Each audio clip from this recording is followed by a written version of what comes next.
You're listening to Stu's Wrestling Podcast, established 2019. Direct from the North Wales coast, his verbal skills definitely outweigh his wrestling ability. It's time for British wrestling's sharpshooter, your host, Stu Palmer.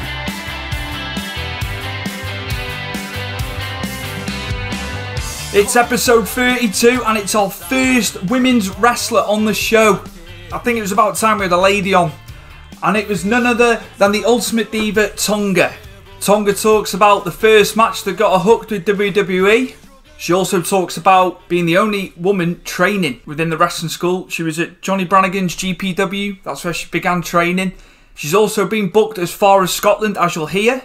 We talk about her favourite pay-per-views, some of the guys and gals that she feels are going to be big and prominent in the future. So here we are, episode 32 with the Ultimate Diva Taonga. Enjoy. A warm welcome to the Ultimate Diva Taonga on Stu's Wrestling Podcast today. How's it going? It's going well. How are you? All good, all good. First things first, before I talk about your career, we're just going to go to the present, and it's just talking about how lockdown's been for you.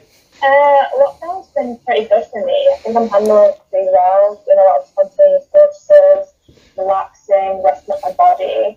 I think some people found it a little bit harder. I'm trying to keep a very positive mindset about the entire thing. That's cool, that's cool. How many bookings did you have to fulfil? Was your calendar quite full prior to lockdown? Yeah, my calendar was quite full. I think I was doing something at least every weekend. If not, I'd going to attend the show. So it's kind of a bit of a kick in the teeth watching all the notifications come up on my phone and being like, oh, no, that show isn't actually happening anymore. But as long as everyone's safe and at home, then that's all that matters. I'm just going to go back a bit now. I just want to know when you first started watching wrestling. I think I was about 10 years old. My first real memory was the Santino Marella versus Umaga match. I think it was live either in Rome or in Milan, but it was when Vince picked Santino out from the crowd, and little 10-year-old me was just so enamoured by the fact that someone in the crowd who was just like me could step into the ring with this massive WWE superstar. And from then I was kind of like, oh, I really want to do this. Taonga, which performers stood out for you when you were growing up? Which guys and gals did you like seeing on the screen? I really liked CM Punk when he was doing like the whole best in the world post, like fake firing, all of that. I also really liked, surprisingly, AJ Lee, and also Karma. I absolutely loved her when she came into WWE. Even though it was for a short period of time, I was just so enamoured by her persona and how powerful she was. She had a lot more mileage in her, Karma, as well. It was a bit of a shame she left when she did. Yeah, absolute shame. Yeah, I luckily got to meet her last year when she was doing her tour, and just being able to talk to her and be like, thank you so much for inspiring little old me to do wrestling. And it was a really emotional moment, and it was so much fun.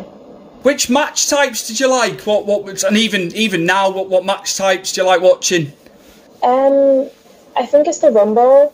I like the whole suspense and surprise and not knowing who's coming out when or what sort of big spots people have got planned. I always love watching the Rumble.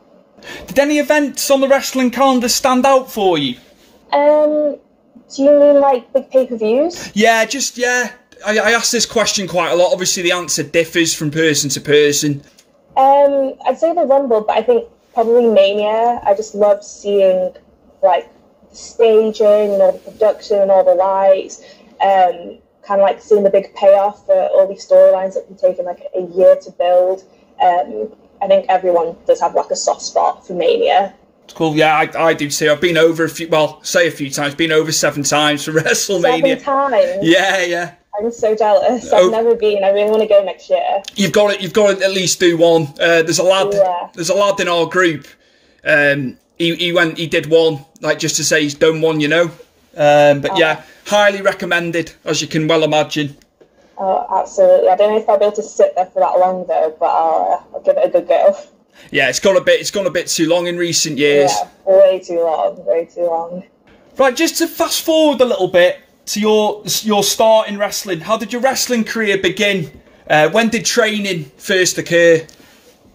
So I started training in 2016 at Grand Pro Wrestling in Manchester. So funnily enough, when I was deciding where I wanted to go to uni, I kind of picked it based around where I had a wrestling school, so I could at least try it out. And I found GPW on Google, and I was like, yeah, definitely want to go to Manchester for uni. So I started in the winter time of 2016. That was where I first started, and then I moved over to WrestlePro, which is now called Pinfall. That was being taken by Sam Bailey, and now I'm training at Future Shock, which is being run by Sam Bailey. We've had Johnnie Brannigan on. Good old Johnnie. Yeah, it was good to get him on. So yeah, that's cool. It's cool that you're at GPW. The next question was going to be, where did you train? But you've obviously said about that. How hard was training for you? I think physically it was tough, but I think it was more the mental side that I had to get over.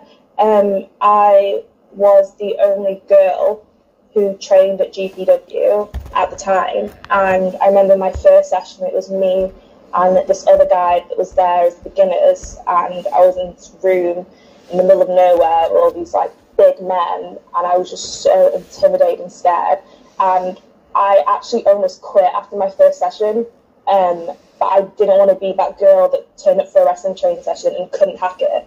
So in my head I was like, I'll go at least 2 or 3 more times, and just like, I don't think this is for me. I just kind of stuck around. So I think that sort of aspect was a little bit more difficult, but like the physical was awful. Like I was in so much pain constantly. When was your first match, Taonga? When did you get into the ring? Now obviously the answer differs from person to person. I've heard range, I've heard weeks, and then I've even heard up to a couple of years until someone's got in the ring, properly for a match. So my goal when I first started training, after I got over the whole don't want to do this anymore, was to have my first match within a year, because I had also heard from everyone that was there was some people train for years before they start going on shows, and I was like, no, that's not for me. I want to do it within a year. So it was actually about a week or two shy from a year of me starting training. The match is actually following up on YouTube. It was a Halloween costume contest at Mr. Cat's Wrestling, which then obviously turned into a tag match.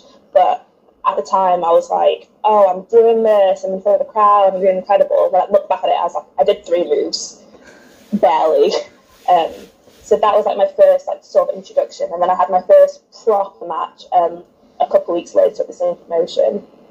Was it easy getting booked in your early career?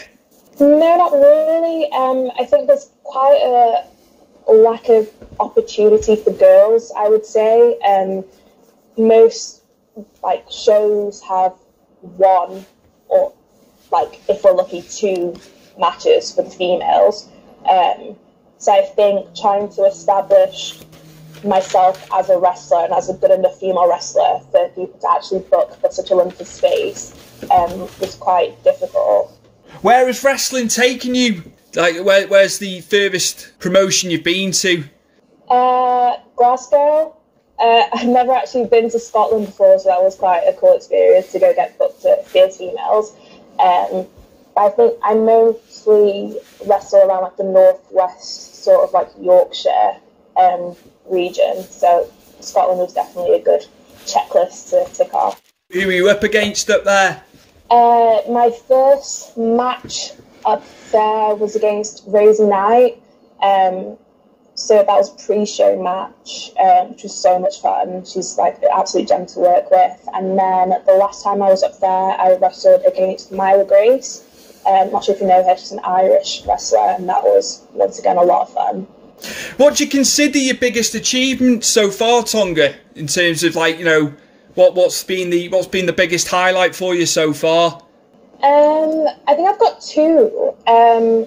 Winning my first title, so I won the Pinfall Women's Championship in January. That was a very cool moment of being like, wow, this promotion actually trusts me to run their women's division. And then my Future Shock street fight, which was the main event. So it was me and Alexis Falcon versus Lana Austin and Holly. That was like a really big, I think that's the only time I've ever actually got emotional during a match.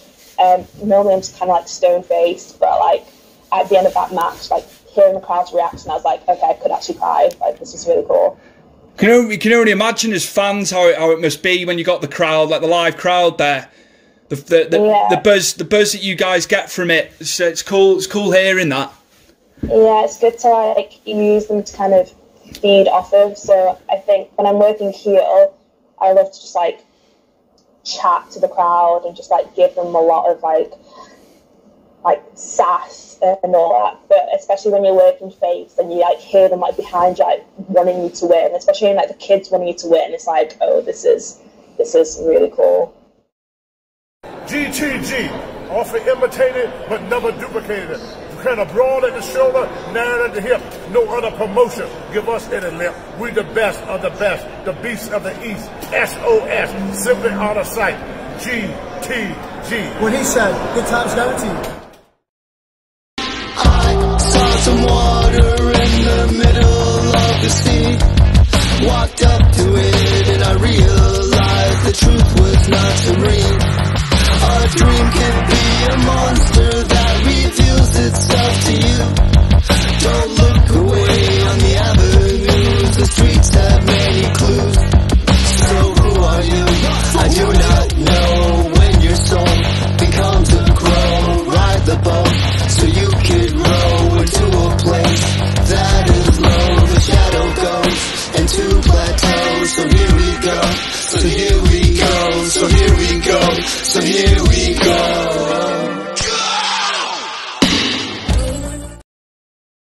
What are your goals into the future in regards to pro wrestling? I think they kind of differ from time to time. Like I would love to like travel further with my wrestling, like go to different countries, different continents. But ideally, like I'd want to make it like my full-time job.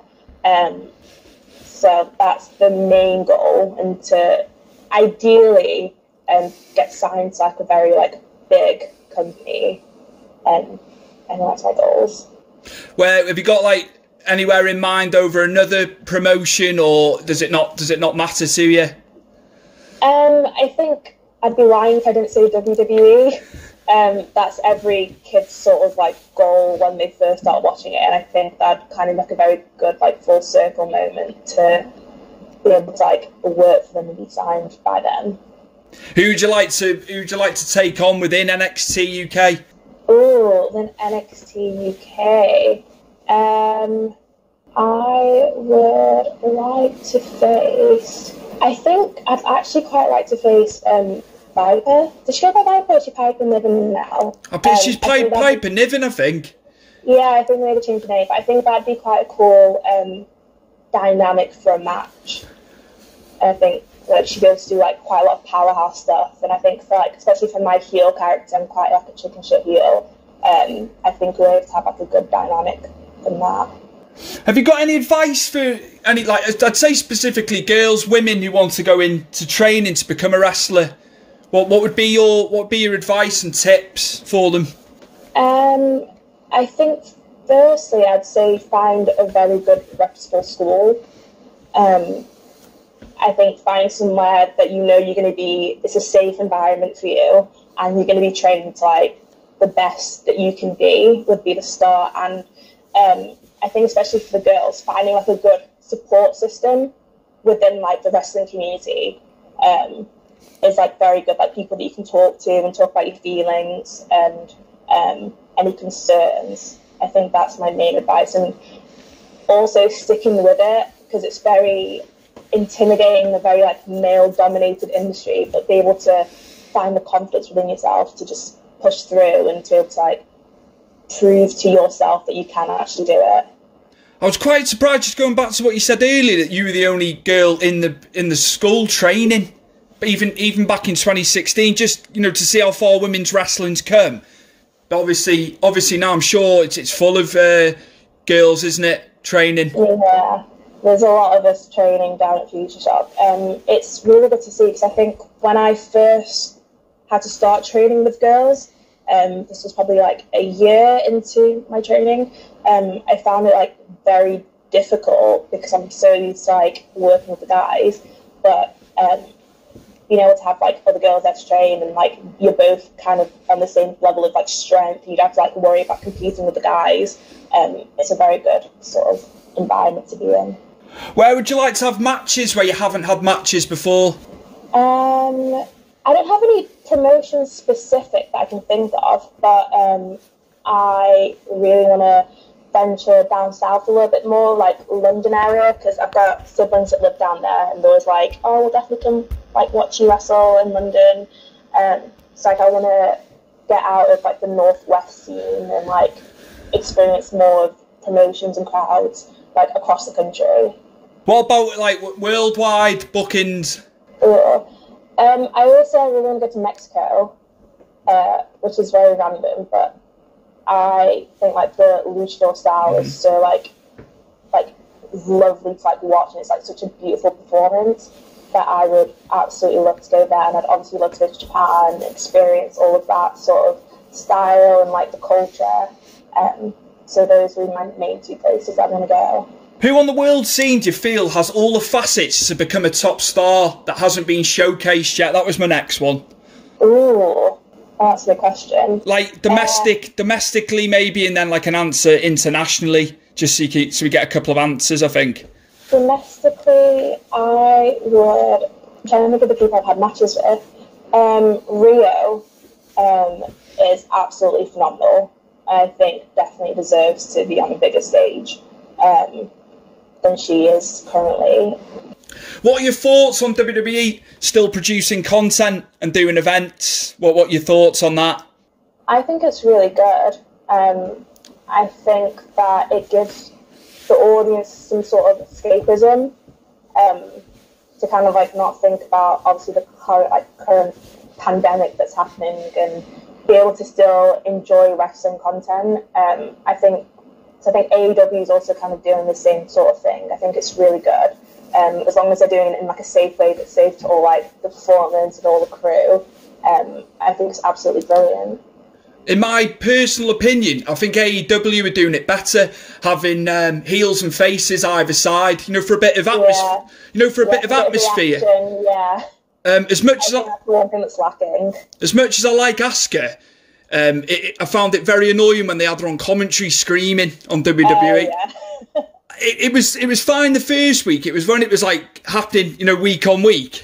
Yeah, I think they probably saw the like social media reaction and was like, yeah, let's keep doing this, but it's kind of being a dead horse. And that's not me knocking Asuka, because I love Asuka. She's absolutely brilliant. But it's just like, Vince, you need to sort this out. Try and do something like original every week to keep people guessing and entertained. Did you watch Money in the Bank? Have you got round to watching that yet? I didn't watch it. I accidentally fell asleep and missed my alarm that was set for 5 minutes before it started. So I've not watched it yet. I saw the results and stuff, but I definitely need to watch it. I heard some people almost died going thrown off a building or something. But yeah, I definitely need to watch it. A lot of people are knocking it, but you know, at least they're still putting stuff out. That's my thoughts on it. 100%. It's your typical wrestling fan psyche, isn't it, to bash what's going on? And my argument is you just don't watch it if you're going to bash it. Exactly. I think people would be upset if they didn't put stuff out, and people would be upset if they do put stuff out. So there's no real winning of pleasing everybody. I'm just going to go on to WrestleMania. I know it was the pay-per-view prior. My personal favourite match of the whole weekend was Rhea Ripley and Charlotte. How did you find that match? Oh, I loved it. It was hard hitting. I was watching it thinking, I don't think I'll be able to hack this. Like, they were really going for it, but it was absolutely fantastic. I loved it.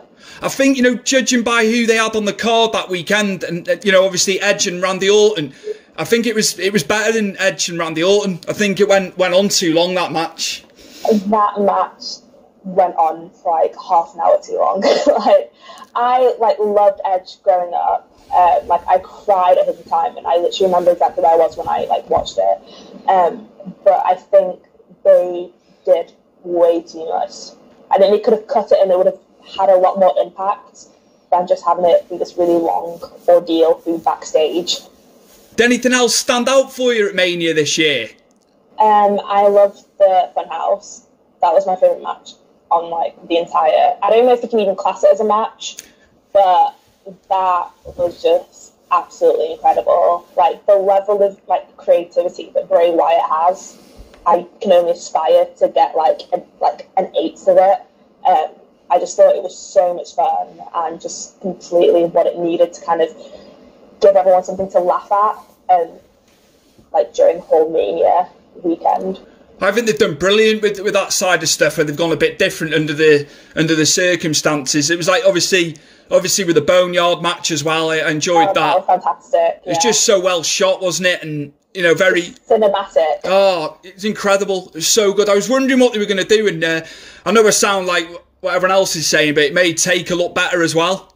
Oh, 100%. I think it's, as much as I love watching Taker, it's kind of, it gets to a point where it's kind of painful, because it's like, you look like you're in pain, and like, you can't go the same way. Like, you wouldn't want to see and have that be like your last sort of memories of the matches. And I think that match was completely done perfectly. Like, props to all the guys that were involved, because it was fantastic.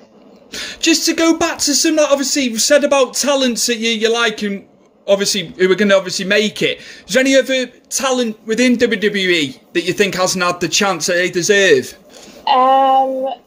I really, really like Io Shirai. I think she's absolutely fantastic. I think she could do with like a spotlight being like shone just precisely onto her. I think she's like the future of like the women's division. Also, Bianca Belair, she is fantastic. Like, her promo skills are out of this world, and the fact that she's able to just like lift people like their feathers is fantastic. So I think those two women mainly are like the future of business. What about Shayna? What do you think of Shayna? I love Shayna. I think I like her because like she has like a real like grit to her. I think she just stands out so much from the rest of the roster that it's like a real breath of fresh air to like see what her matches are going to be like and see how dominant she can be, because like you believe everything that she's doing. So I really like her. It now makes sense why the match with Becky Lynch was so short at WrestleMania. Yeah. Absolutely. I was just like, that could have gone on longer, but now, obviously, finding out on Monday that she's pregnant, it now makes sense why it was only like 9-10 minutes long. Yeah. Because when I heard the announcement, I was like, did she know before the match? Yeah. Or like, I wasn't too sure, but yeah, that match definitely could have had a lot more in it. Good honour for getting in there, though. Oh, 100%. Bless her, like, she's been absolutely brilliant. Right, Tonga, can you plug your social media for the listeners, please? So you can follow me on Twitter and Instagram at It's Tonga. On everything, yeah. Finally got to streamline my social media, and you can also find my merchandise at tonga.bigcartel.com. Yeah. No one's plugged their merchandise yet. You're the first to do it. Plugging their merch. I don't think. Thinking back, I don't think no one. People have got merch out there. So well done there, getting that one in there. Yeah, I've got a marketing degree. I have to always be marketing myself. You utilise the degree, Tonga. Absolutely. So my guest for today's episode of Stu's Wrestling Podcast, the Ultimate Diva Taonga. Thanks for coming on today. Oh, thank you for having me. A big thank you to the Zangwills for the track New Heights that you heard in the intro and closing us out right now in the outro. A big thank you to the Mad Dog Mike Angus for the show intro. And a big thank you to Chris Dutton for putting the show together every week and getting it out there on all the platforms. And the man who inputs the show onto the website, Mr. Lee Copson, thank you very much for doing that for me. I appreciate it. And this was episode 32 of Stu's Wrestling Podcast.